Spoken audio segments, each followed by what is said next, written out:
Assalamualaikum warahmatullahi wabarakatuh. Nama saya Mas Puhin, saya dari semester 5. Saya berterima kasih kepada dosen saya selaku dosen pengampu, yaitu Pak Nurdi. Kali ini saya akan menjelaskan tentang pendidikan Islam pada era kemunduran Baghdad dan Cordova.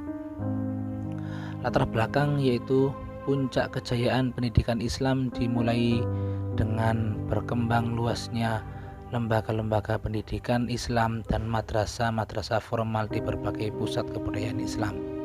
Namun pendidikan Islam yang pernah mengalami masa puncak tersebut lambat laun mulai mengalami kemerosotan jika dibandingkan dengan masa sebelumnya.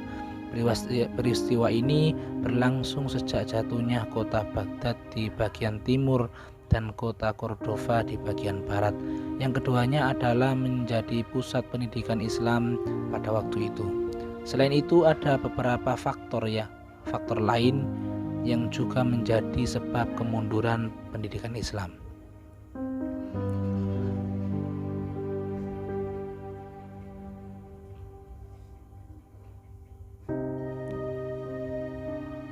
Sejarah kemunduran pendidikan Islam. Kemunduran umat Islam dalam peradabannya terjadi pada sekitar tahun 1250 Masehi sampai dengan tahun 1500 Masehi.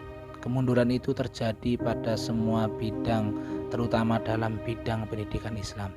Di dalam pendidikan Islam, kemunduran itu oleh sebagian diyakini karena berasal dari perkembangannya secara meluas pola pemikiran tradisional.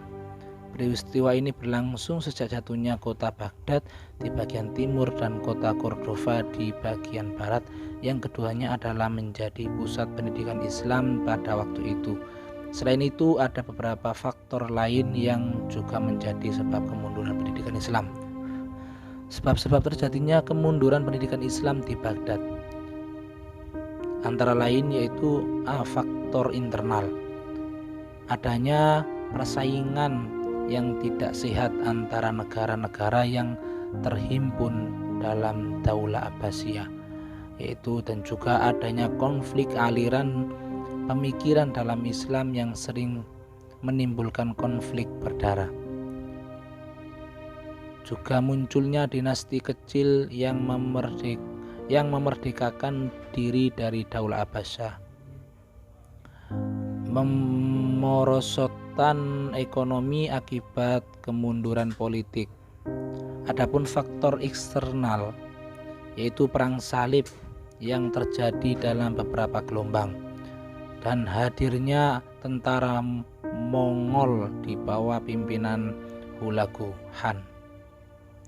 Adapun sebab-sebab kemunduran kota Cordova yaitu beberapa faktor penyebabnya antara lain tidak jelasnya sistem peralihan kekuasaan yang menyebabkan munculnya konflik perebutan kekuasaan di antara ahli waris. Selanjutnya yaitu lemahnya figur dan karismatik yang dimiliki khalifah, khususnya setelah Khalifah Al-Hakam kedua. Selanjutnya yaitu perselisihan di kalangan umat Islam itu sendiri yang disebabkan perbedaan kepentingan suku dan kelompok. Lanjut lagi yaitu konflik Islam dengan Kristen karena kebijakan penguasaan yang tidak melakukan Islamisasi secara sempurna.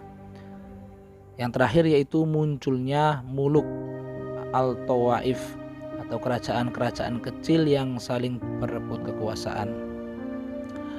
Adapun corak kemunduran pendidikan Islam dapat dilihat dari beberapa aspek. Satu yaitu bidang intelektual.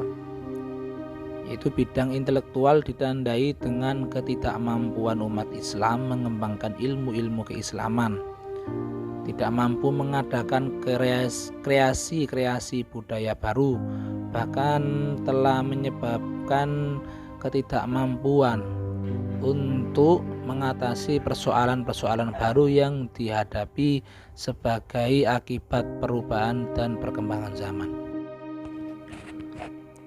Yang kedua yaitu bidang akidah dan ibadah. Perbuatan syirik dan khurafat sudah membudaya, sedangkan dalam bidang ibadah adalah dengan masuknya hal-hal yang bersifat bid'ah ke dalam pengalaman ibadah. Yang ketiga yaitu bidang hukum.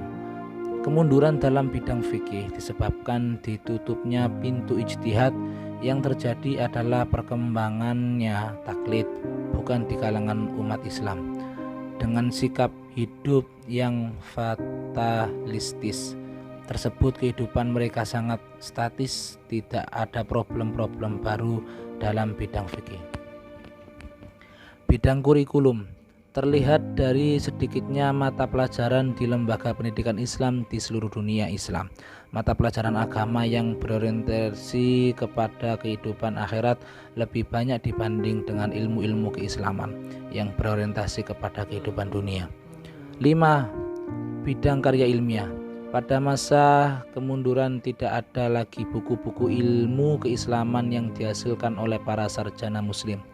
Pembelajaran tidak menghasilkan ilmu yang baru, tetapi hanya menghasilkan syarah, komentar, karya-karya tertentu mengenai teknologi rasional tertimbun dalam lebih dari setengah lusin lapisan komentar. Yang keenam, bidang kehidupan dan tradisi kelembagaan. Pada masa kemunduran ini, kehidupan di lembaga pendidikan di tengah-tengah masyarakat adalah kehidupan zuhud. Kesimpulan, sepanjang sejarah sejak awal dalam pemikiran Islam terlihat dua pola yang saling berlomba dan mengembangkan diri dan mempunyai pengaruh besar pada pola pengembangan pendidikan Islam, yakni pemikiran sufistis bersifat tradisional yang bersumber dari wahyu yang memperhatikan aspek batiniah, dan pemikiran rasional yang mementingkan akal pikiran menimbulkan pola pendidikan empiris rasional dan intelektual. Pada masa jayanya dua pola tersebut menghiasi dunia Islam, terpadu dan saling melengkapi. Setelah pemikiran rasional diambil alih pengembangannya oleh dunia barat, Eropa, dan Islam pun meninggalkan pola pikir tersebut, sehingga dalam Islam pola pemikiran sufistis. Dari aspek inilah pendidikan dan kebudayaan Islam mengalami kemunduran. Sekian dari kami yang dapat kami sampaikan. Assalamualaikum warahmatullahi wabarakatuh.